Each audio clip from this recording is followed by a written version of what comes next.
customer side, you have to also be very vigilant. Usually, there are updated web browsers these days that tell you when a website is secure or not. So, because once you log onto a web browser, then you type a domain name of a certain business, it will tell you this website is not secure. You can continue at your own risk, you know. And there are easy ways to know. So you have to be educated. You have to educate yourself about how secure websites look like. Usually, there is a padlock on the name of the website, like at the URL, at the web address bar. Usually on the left side there's a padlock, or it even shows in green, whereby when you click there it shows you that this website is secure. Yeah, so that's one of the ways a customer can know that the website is secure. I mean, to avoid fraud. And then another thing is there are random links. The random links, these days the random links that are shared on WhatsApp, social media, and they are called clickbaits. They trick you into clicking it. So that someone tells you go maybe and subscribe to my YouTube channel. Yes, yes. Or it tells you we're giving scholarships. We're giving out free iPhones. Yes, free iPhones. I've actually received a number of them also. Yes. Now, people should desist from such links. When you receive a link on your WhatsApp, don't just tap on it to find out. You can delete it. The safest thing to do is just delete it. Or if you trust the person who has sent it to you, ask from them, what is this link all about? Okay. Then if you're sure, then you can click. Because sometimes you click on those links, they will steal all the credit card information on your phone. They will steal all the data that you have on your phone, all your passwords, and then somebody will have a good time to actually go through it. Go through everything that you have. So they will go through your bank accounts, they will go through your transactions that are online, they will buy things using your business card, I mean your ATM cards, and you'll find that your money is going, and so you have to take a lot of care on both on the customer side and also the business side. Okay. Yeah. And I want to understand now for the customer. I've not really understood about the customer issue here. Yes. How does the customer come into this particular one? Because one would say, now the website is not mine, I'm just a customer. I'm just clicking in to make my order, maybe I'm going to the website to see what is available. Yes, now that's what I'm talking about. You cannot just jump onto any website and say I want to buy something on this website. Because you do not know whether it is secure, because there are some people who actually just set up websites to lie to you.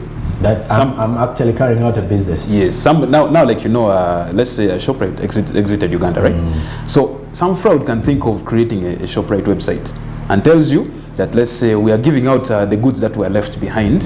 So if you want, we are selling it to you at very cheap prices. Before we leave the country. Yeah, before we leave the country. So somebody it will entice you to click on it, and then they will steal all your information. Because you're seeing there is a very cheaper prices coming up. That is actually a sad fight when we are looking into a situation of how anyone out there in Uganda can actually fight fraud in their businesses. And if you're following up on the incidents, like he did mention of the links that are coming up, I for one would actually testify to be a victim of this particular incident. Someone actually forwards a link and tells you, try out this is going to happen, you're going to win goodies, maybe a supermarket or a bigger franchise is celebrating a 10-year anniversary. And someone will actually tell you, you know what? After clicking into this, you're going to win iPhones, you have 500 million Ugandan shillings to win. At the end of the day, after clicking in, your accounts are hacked in, and then you lose the account. I think that is how the customer is now affected. Yes. Because now you've lost your account, the website is also disorganized. Yeah. Now, as we quickly leave that issue of fraud, if someone is actually fighting this fraud, which major key aspect should they have to have? Should they actually put on the back of their mind that now, if I'm opening up my website and in case something bad happens, what should I do? If I told someone has already hacked into your website, or actually something happens to your website, what is the first thing you need to do? Now, the first thing you have to do if you own a website and your website has been hacked, what you have to do is to look for a security firm, an IT security firm. Do we have those in Uganda? Yes, of course. And of course, most of them do coordinate with these external security firms from out that help them implement their activities. So the first thing you have to do is to report that case to maybe a security firm. Just like I did mention to you earlier on, somebody's website was hacked. 40,000 accounts were created, and they had to come to us to help deal with that. So what you have to do once your website has been hacked, contact an IT firm that does cyber security, so that they can be able to implement their expertise on it, and then they will take care of whatever might have happened after some serious thorough investigation to find out what has actually been caused. Because these investigations can actually reveal if the hacker is not smart enough to hide what they have been doing, it can reveal where this has been done from, the computer that was used, the IP address that was used to hack into your website. Oh, really? So you can begin to trace back. Then now it's now the security firm to report it to the authorities, because of course there are laws that govern these online security. So it's now the security firm to now take it to the authorities, and then they'll be able to track and deal with that kind of insecurity. Now, how best can financial institutions actually avoid agent fraud in their sector mainly? Okay. Now, for financial institutions, first of all, we know that agent fraud is very common, and this is because agents are like somehow external to the main financial institution. Yes. So hackers usually take that advantage of that being external. So they look at the communication gap between the agents and the financial institutions, and that's where they take their advantage from. So first things first, financial institutions have to educate their agents. They have to educate their agents about these suspicious fraudsters. Sometimes you receive fraudsters who are very friendly. Sometimes you receive suspicious callers. Now, there are these callers who know how to hide their phone numbers. Somebody can give a call to an agent pretending to be a customer, and then they will trick the agent into making a transaction that is not good, and then the agent will in the end find out that they have been already stolen from. And then so because it's very easy for these people to actually obtain the PIN codes of these agents, because these agents are given PIN codes to do their transactions. So because of that communication gap, the fraudsters will take advantage of that gap, and then they will steal the PIN codes, they will steal the IDs. They know how to manipulate the IDs. So financial institutions have to know they have to educate these agents on how these fraudsters will usually appear or how they come, so that when you're transacting as an agent, you are fully alert that when I see this, it will sound suspicious. And then the other thing is, for example, like this. The financial institutions have to have something called predictive analytics. I remember recently there was a hack between MTN and these financial institutions where a lot of billions were lost. So usually mobile money. Yes. Now the good thing is why this had to come out. MTN has very good predictive analytics. Predictive analytics is a way that is a kind of program that is put in your financial institution to monitor the patterns in which transactions are occurring. Let's say it has been said that a certain number of transactions can only occur in a certain period of time. So if it goes beyond this period of time, please raise an alert that something is wrong. So the predictive analytics have to be also very fast, so that they can inform the financial institutions that something is going on. It's so unfortunate that with MTN, this took quite a while when a lot of things had already happened, because these hackers were very smart. They had to distribute things all over the country so that it cannot be discovered all in one place. So by the time MTN discovered this was happening, it was already kind of quite late. But the good thing is that they had that in place, and that is how they were able to discover that. Another thing is phone printing. That is whatever transactions are done on phone, the device is supposed to keep a fingerprint of that phone. Let's say the MAC address of that phone, maybe the location where it called from. Basically, record details about whatever is happening with the transaction that's going on. Then there should also be something to do with biometrics. That is where you compare callers' voices to know the legitimacy of who is calling and who is not calling, or who is not right. Because there is people, like I mentioned, they know how to pretend to be customers, yet they're actually fraudsters. So these are some of the implementations that financial institutions can put in place to make sure that they are secure.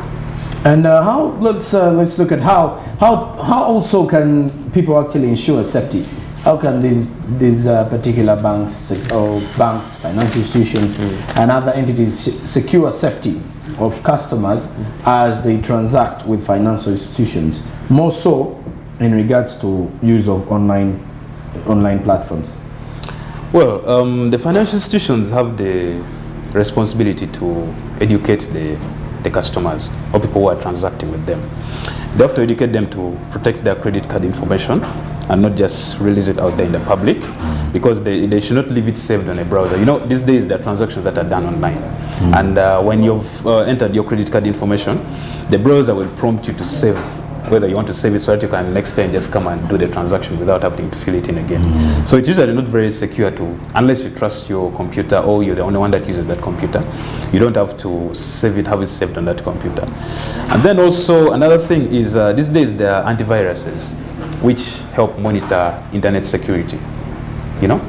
And so financial institutions have to advise their clients customers on how they can implement such security. They're supposed to be advised to use strong passwords, like I mentioned before. The financial institutions have to ensure strong firewalls and strong SSL certificates, and also advise their clients to avoid non-SSL certificates, non-secure websites. For example, somebody can create a small domain like called stanbicbank.com or stanbicbanksomething.com, which resembles the real domain of Stanbic Bank. So if somebody is not very aware, they'll just say, oh, this is Stanbic Bank, okay, let me make a transaction. So you'll enter there your information. And that is where I want to ask. You see, when you're setting up a domain, maybe someone would say smart24.com. Yes. And the other sets up smart24.com. Yes. Doesn't it have an issue in regards to when you're actually registering now the website? Domain names are unique. They're all unique. So it has to be different. Yes, it cannot be duplicated. If smart24.com is registered, it will be only and only smart24. So if I tell someone comes up with smart24, what should they add to make it unique from that? Maybe they can say smart24uganda.com. That would work. Smart24business.com, you know, that would work. And so whenever you're setting up these domains, there's usually a search. You have to first search for if the domain name is available. If it's available, then they will give it to you. But if it's not available, they'll tell you that this is already taken. And then that's where you will now have to look for something else to put if you want to maybe resemble that domain you want to register. Yeah. Quite hard, and it becomes quite weird. But let me ask, if you have to look at the financial institutions in Uganda, do most of them have these websites? No. Yes, they do. And are they operating with the same pace with the agent banking, or for them they are more to just give out the available services? No. These financial institutions actually have websites that you do actually transact. You can transfer money from your account to another account. You can transfer money from you can get voucher tickets to your phone, so that you can go with your phone and withdraw the money from an ATM or mobile money. Okay. So they do exist. And but the thing is, out of all the institutions that we have, like we have financial institutions, we have government institutions, we have health institutions. Financial institutions are known to have the highest level of security implemented on their platforms. Why? Is it because they're being commissioned? Maybe because they're being commissioned by the Bank of Uganda. Let's also talk about these other sectors in the financial, or in terms of Western Union, let's say Western Union, there is MoneyGram. These particular issues in regards to how can actually people fight fraud with that? Because remember, this involves the transfer of some huge amounts of money from different continents. True. And how can someone actually maintain that without money being allocated to a different account? And because now we're talking about the money that is floating onto the digital spaces now, the mobile money, how does that happen?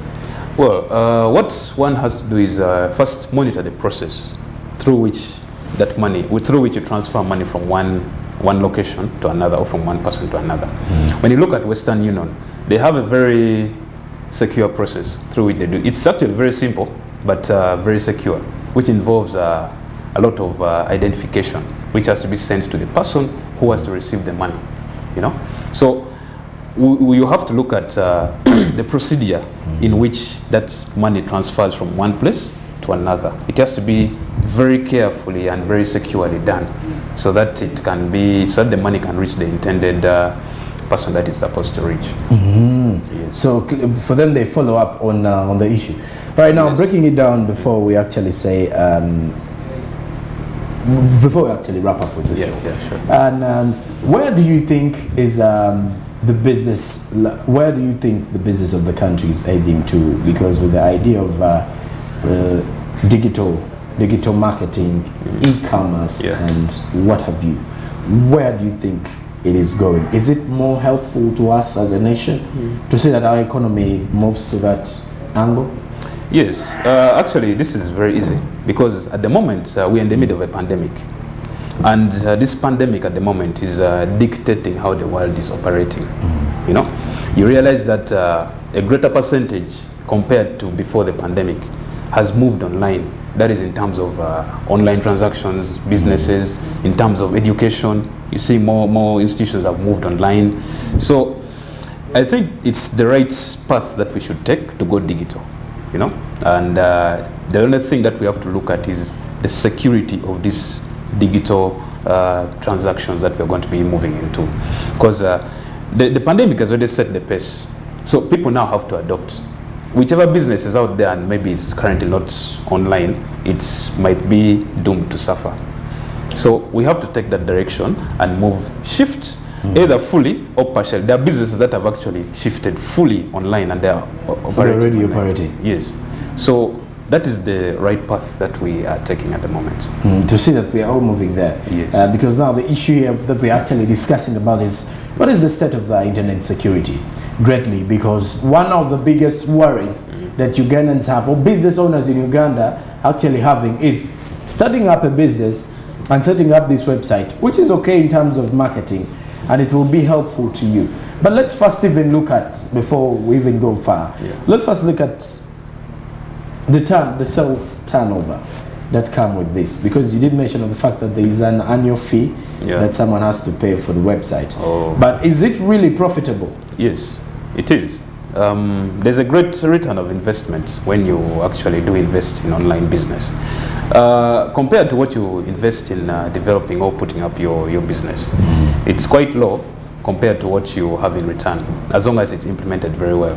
One of the best ways to get the best return of investment is having to use a social media platform to drive back traffic onto your website. You know, social media knows everybody. You know, it knows you, it knows where you stay, it knows your interests, it knows your location, it knows the things that you love to do, it knows your age. So one way of doing that is when you work with your developer, let them link your website to your social media platform or your social media page, so that there's something called boosting on social media, whereby you pay some amount of money, since these platforms already know who is who and where is who and what they like. They will give you the opportunity to choose which kind of audience you want to target. Let's say you have a business that targets book readers. Facebook already knows how many people have reading books. So it will tell you which people do you want to target. I want to target people who read books. Where do they stay? They stay in Uganda. Where exactly in Uganda? In Kampala. I want to target all the people in Uganda, in Kampala, that read books. So you'll get that platform, and then you'll pay a small amount of money. So Facebook knows that these people frequently use their platform. So as they're using it, they will be able to display your advert or your post, which somebody will be able to click, because they put it in a very enticing way that you're able to tap on it, and then it can take you back to the website. There's another thing is called search engine optimization. That is training search engines like Google to know phrases that operate on your business, so that when somebody types it, they will display that, this website has what you're looking for, so click here. Then they'll be able to access you. So that's how you get very good returns. And then lastly, if I'm to ask, are websites paying taxes or revenue to the government? Or does even the government know that websites are operating in the country? Well, if you have a registered business, of course the government is aware that this business is registered and has to pay taxes. So whether you're using a website, I'm looking at a business that is just starting up, and they are just waking up with the website. Because now I know what I do understand about the policymakers in the country right now is they will always tap into the available sources of seeing that there is money there. Yes. When they realized that that a number of Ugandans use internet, the issue was add tax on the internet. 12% levy on the internet was already put there. So that is why I had to bring this up. So our website's operating in a way that you also have to pay something to the government? Not exactly, but the government, of course, has made a brilliant move to put taxes on the internet. Since it's not very easy to tax businesses or websites that are operating out there, so it's actually much better for them to tax the use of the internet, so they're able to have a share on whatever is going on online. All right. Yeah. Emmanuel, your last remarks, your last assessments before we definitely get done with the show. Well, this has been a very great discussion. Thanks to you, and thanks for hosting me on the show. So regarding all that we've discussed, moving forward from the situation that we're in at the moment, we're in the middle of a pandemic, and it's very important that you shift your business online. You make sure you're running part of your business or full part of your business online, and you make sure you implement security. And then for people who are consuming these goods online, you have to be very alert, very vigilant on the links you click on the internet. You have to maintain your security, because security starts with you first. Okay. Yeah, and then lastly, of course, this all that we've mentioned here, they can be implemented under my company, that is Algem Technologies. We are very innovative, we are very creative, and we are very professional. So you can find us on the internet. You can go to Google, look for Algem Technologies. You'll be able to find all the services that you need, and we shall implement it for you. Thank you.